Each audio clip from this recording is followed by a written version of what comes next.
Assalamualaikum warahmatullahi wabarakatuh.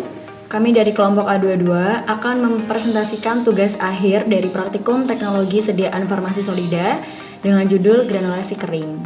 Nah, berikut adalah materi atau poin-poin yang akan dipresentasikan, yaitu meliputi teori, prosedur pembuatan, formula, evaluasi formula, pembahasan, dan kesimpulan. Nah, berikut adalah nama-nama anggota kelompok A22, seluruhnya berjumlah 7 orang. Nah, teori, tablet adalah sediaan padat kompak dibuat secara keempat cetak dalam bentuk tabung pipih, kedua permukaannya rata atau cembung, mengandung satu jenis obat atau lebih dengan atau tanpa zat tambahan. Zat tambahan yang digunakan dapat berfungsi sebagai zat pengisi, zat pengembang, zat pengikat, zat pelicin, zat pembasah, atau zat lain yang cocok. Nah, metode pembuatan tablet berdasarkan cara pembuatannya secara umum dapat dibagi menjadi 3, yaitu metode granulasi basah, metode granulasi kering, dan metode kempal langsung. Nah, metode granulasi kering ini disebut juga slugging, merupakan salah satu metode pembuatan tablet dengan cara mengempat campuran bahan kering. Jadi zat aktif dan eksipien itu dalam keadaan kering dicampur, lalu dikempa menjadi massa padat, ya, slugging tadi, yang selanjutnya dipecah lagi untuk menghasilkan partikel yang berukuran lebih besar dari serbuk semula atau nanti kita sebut dengan granul. Nah, prinsip dari metode ini adalah membuat granul secara mekanis tanpa bantuan bahan pengikat dan pelarut. Ikatannya didapat melalui kayak. Nah, tujuan metode granulasi kering adalah untuk memperoleh granul yang dapat mengalir bebas untuk pembuatan tablet. Nah, granulasi kering dilakukan apabila zat aktif tidak mungkin dilakukan dengan metode granulasi basah karena tidak stabil atau peka terhadap panas dan lembab, atau tidak mungkin dikempa langsung menjadi tablet karena zat aktif tidak dapat mengalir bebas dan dosis efektif zat aktifnya terlalu besar jika menggunakan metode kempal langsung. Nah, dalam metode granulasi kering ini baik bahan zat aktif maupun pengisi harus memiliki sifat kohesif, ya, supaya massa yang jumlahnya besar dapat dibentuk. Nah, perbedaan antara granulasi basah dan granulasi kering itu dibedakan dari cairan pengikat. Granulasi basah itu menggunakan cairan pengikat, sedangkan granulasi kering seluruh bahannya itu dicampurkan dalam keadaan kering, ya. Nah, kelebihan dari metode granulasi kering ini, pertama, dapat digunakan untuk zat aktif dan eksipien yang sensitif terhadap panas dan lembab. Kedua, peralatan yang dibutuhkan lebih sedikit dibanding granulasi basah. Ketiga, tidak perlu pemanasan atau pelarutan terlebih dahulu terhadap massa cetak. Keempat, dapat digunakan untuk bahan aktif dan eksipien dengan sifat alir dan kompresibilitas yang buruk dan dosis tinggi dalam sediaan. Nah, kekurangan dari metode granulasi kering ini, pertama, diperlukan mesin khusus untuk slugging. Kedua, distribusi zat warnanya kurang homogen. Dan ketiga, prosesnya banyak menghasilkan debu sehingga meningkatkan terjadinya kontaminasi atau kontaminasi silang. Nah, berikut adalah prosedur, ya, proses percobaan, prosedur percobaan atau prosedur pembuatan dari metode granulasi kering. Yang pertama, zat aktif dan eksipien, ya, kita mempersiapkan zat aktif dan eksipien yang akan kita gunakan. Selanjutnya kita haluskan secara individu. Setelah itu kita timbang. Jadi kita timbang terlebih dahulu zat aktif dan eksipien yang kita butuhkan sesuai dengan perhitungan kita itu berapa. Lalu kita campurkan fase dalam dan setengah dari fase luar yang tadi sudah kita hitung. Nah, setelah itu setelah dicampurkan, dibentuk bongkahan atau dilempengkan atau slugging tadi, ya. Nah, setelah dibentuk menjadi bongkahan, lempengan atau slugging tadi, kita ekstruksi menggunakan mes 18-20. Nah, lalu setelah ekstruksi selesai, hasil ekstruksinya itu kita evaluasi, ya, kita sebut dengan evaluasi granul. Apabila tidak memenuhi syarat, kita lihat panah ini menunjukkan bahwa apabila tidak memenuhi syarat, kita ulangi dari pencampuran zat aktif dan eksipien, ya. Berarti kita menimbang lagi, baru kita campurkan lagi, seperti itu. Tapi apabila hasil ekstruksi atau granulnya ini memenuhi syarat, kita campurkan setengah dari fase luar yang tadi sudah kita timbang, kita hitung gitu ya. Di mana fase luar ini berupa lubrikan, disintegran, dan glida. Nah, setelah dicampurkan antara granul yang memenuhi syarat dan fase luar, massa dikempa menjadi tablet dan jadilah tablet. Tablet ini nanti akan dilakukan evaluasi tablet. Nah, selanjutnya formula. Berikut adalah formula formula dari metode granulasi kering yang dilakukan selama praktikum teknologi sediaan farmasi solida. Ada 5 resep, resep 1, 2, 3, 4, dan 5. Kelima resep ini memiliki kesamaan dari zat aktifnya ya. Zat aktif dan kadarnya itu semua sama. Resep 1 sampai 5 semua sama menggunakan isoniazid 100 mg. Oke. Di sini dapat kita lihat perbedaannya adalah pada penggunaan eksipien, bahan eksipien penghancur dan pelicinnya yang digunakan untuk resep 1 dan 3 itu sama-sama amilum kering dan PEG 6000, tapi kadar PEG 6000-nya berbeda ya, 8% dan 5%. Untuk resep 2 yang digunakan NA-alginat dan PEG 6000, resep 4 amilum kering dengan PVP, dan resep 5 Avisel pH 102 dan PVP. Oke. Evaluasi formula untuk resep 1 menggunakan amilum kering dan PEG 6000. Hal ini dilakukan karena amilum merupakan bahan yang cepat kontak dengan cairan lambung, sehingga tablet dapat terdisintegrasi dengan cepat dan melepaskan zat aktif. Juga ditambahkan PEG 6000 ini karena berfungsi sebagai pelicin ya, karena PEG 6000 dapat meningkatkan kecepatan pelarutan obat yang sukar larut. Untuk resep 2 menggunakan N-alginat dan PEG 6000, hal ini dilakukan karena N-alginat berperan dalam menghancurkan tablet agar tablet yang dibuat tidak terlalu keras dan dapat melarutkan zat aktifnya secara sempurna di dalam tubuh. Ditambahkannya PEG 6000 yang berfungsi sebagai pelicin karena PEG 6000 dapat meningkatkan kecepatan pelarutan obat yang sukar larut di dalam tubuh sehingga tablet dapat melarut seluruhnya dengan baik di dalam tubuh. Untuk resep 3 menggunakan amilum kering dan PEG 6000, hal ini dilakukan karena amilum merupakan bahan yang cepat kontak dengan cairan lambung, sehingga tablet dapat terdisintegrasi dengan cepat dan melepaskan zat aktif. Juga penggunaan PEG ini sebagai pelicin karena PEG 6000 dapat meningkatkan kecepatan pelarutan obat yang sukar larut. Untuk resep 4 menggunakan amilum kering dan PVP, hal ini dilakukan karena amilum merupakan bahan yang cepat kontak dengan cairan lambung, sehingga tablet dapat terdisintegrasi dengan cepat dan melepaskan zat aktif. Juga ditambahkannya PVP yang berfungsi sebagai pengikat karena PVP dapat berperan dalam membentuk ikatan kompleks dengan berbagai molekul obat sehingga banyak obat-obat yang kelarutannya meningkat dengan ditambahkan PVP.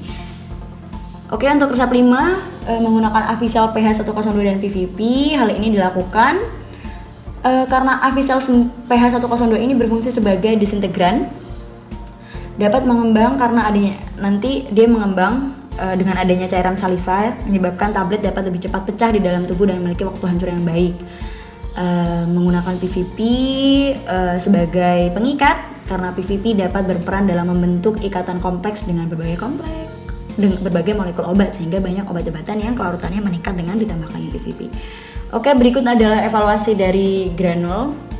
Evaluasi granul dari resep 1, 2, 3, 4, dan 5. Untuk jenis evaluasi pertama adalah granulometri ya. Di sini kita melihat ukuran granul dengan diayak.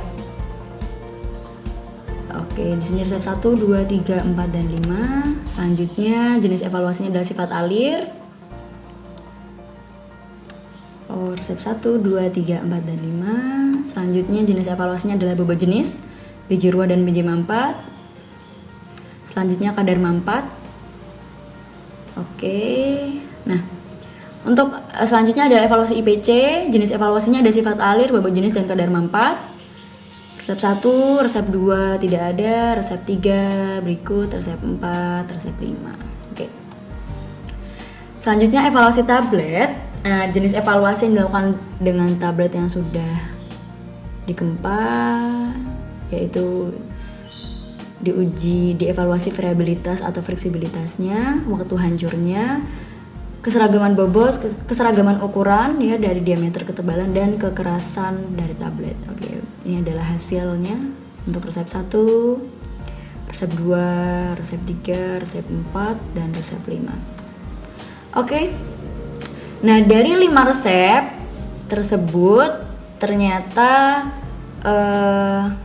resep pertama itu terjadi penumpukan yang signifikan pada ayakan nomor 230 sebanyak 10 gram, yang menandakan bahwa granul mempunyai ukuran yang kurang seragam. Begitu pula dengan resep 2, sedangkan pada resep 3 jumlah granul pada tiap mes memiliki ukuran yang tidak jauh berbeda, di mana jumlah granul yang paling banyak terdapat pada ayakan nomor 60 dengan rata-rata jumlahnya ada 8 gram, dan jika dijadikan grafik akan membentuk grafik yang terdistribusi normal ya.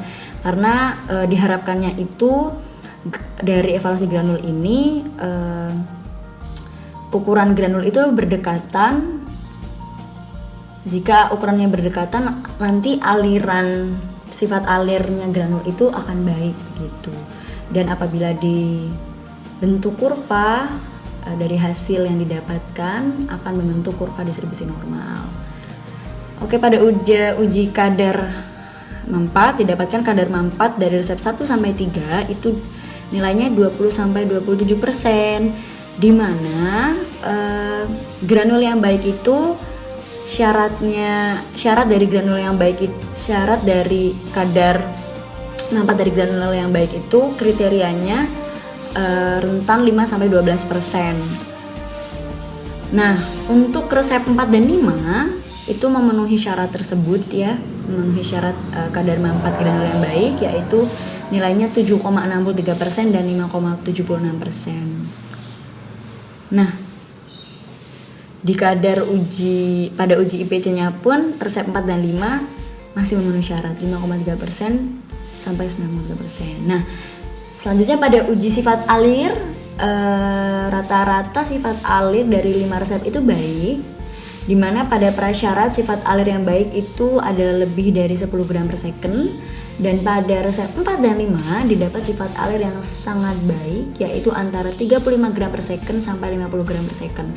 Sifat alir yang baik pula didapat pada resep 3, di mana sifat alirnya itu 10 gram sampai 15 gram per second.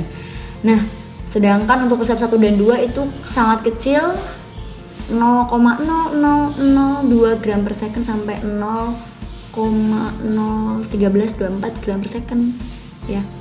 Jadi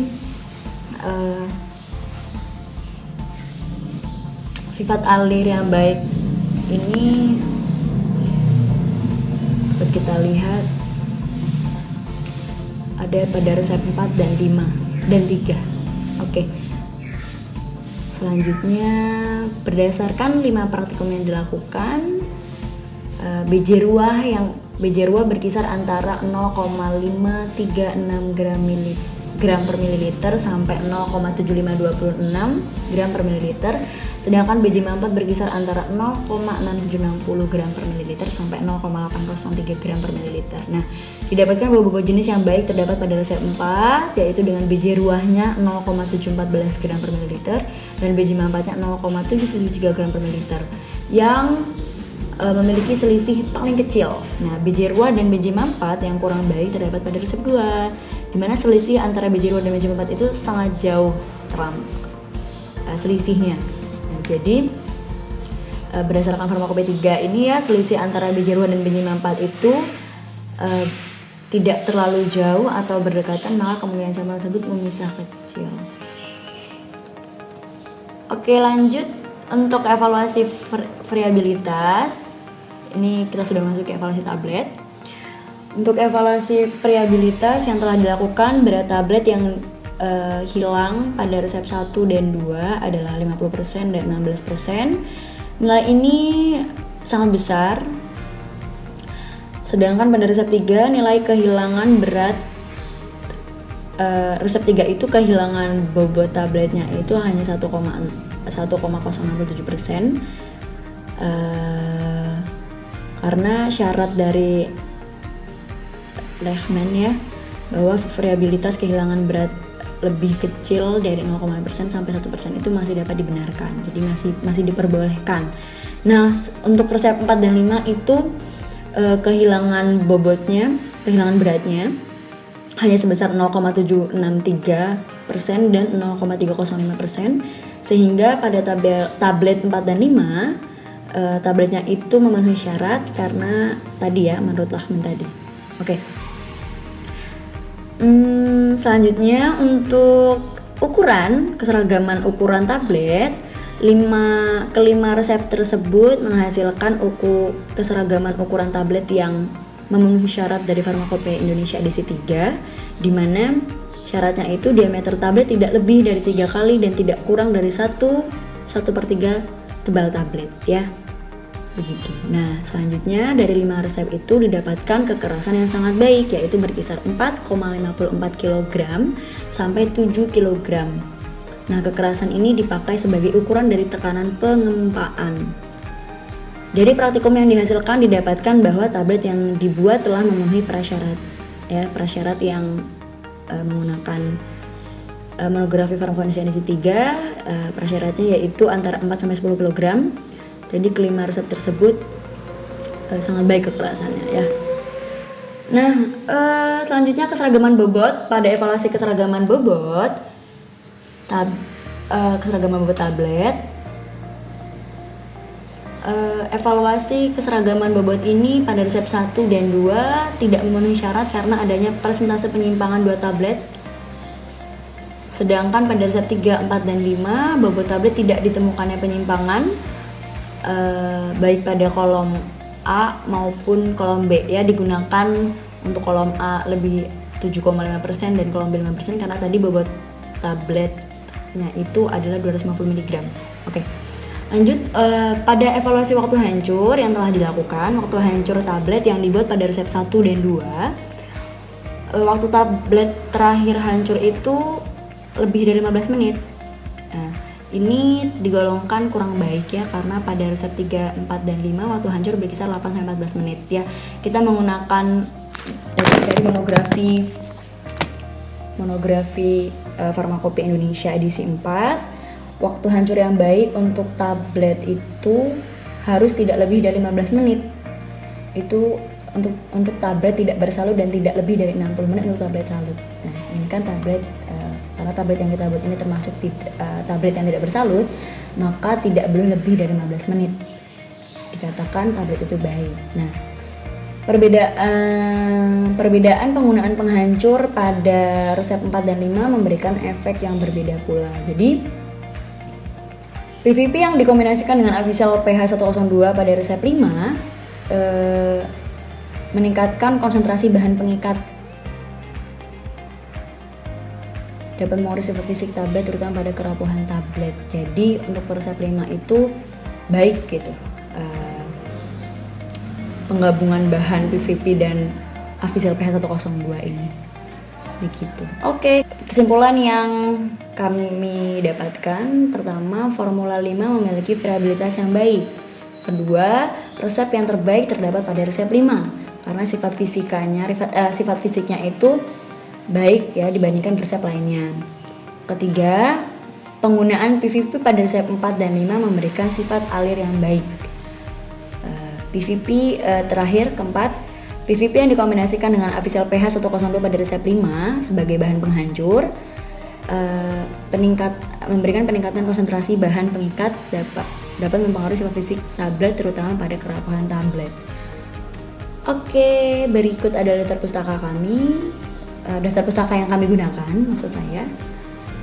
Oke, baik, thank you, terima kasih. Mohon maaf atas banyaknya kesalahan kata, kalimat, dan ketipuan, kesalahan penulisan dalam slide presentasi kami. Sekian dari kami, terima kasih. Wassalamualaikum warahmatullahi wabarakatuh.